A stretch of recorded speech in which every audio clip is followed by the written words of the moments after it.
Thank you, NAPCAN, for giving me this opportunity to celebrate National Child Protection Week with you.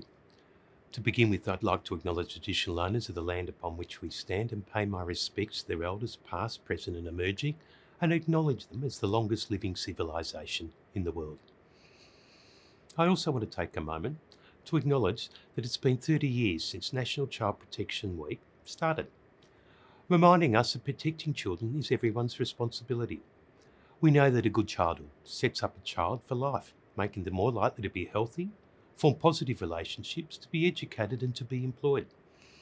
But over the last few months, families have been under more stress than ever before, learning to cope with this strange new world of lockdowns and restrictions.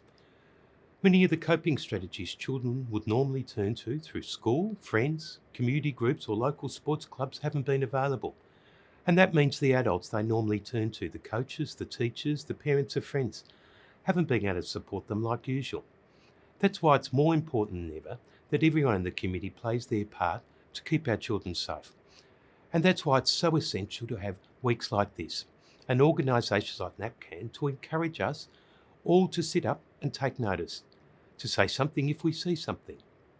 Supporting children at risk and working to ensure their safety and well-being is one of the biggest challenges in our community. As Minister for Child Protection in Victoria, I know how critical it is to have the right systems in place so that all children are safe and supported. That's why the Victorian Government has committed $77.5 million to bolster our family support services system and also support some of Victoria's most at-risk children. It includes outreach services for vulnerable families, financial support for carers, expanding our landmark homestretch program, and $15 million to support residential care services.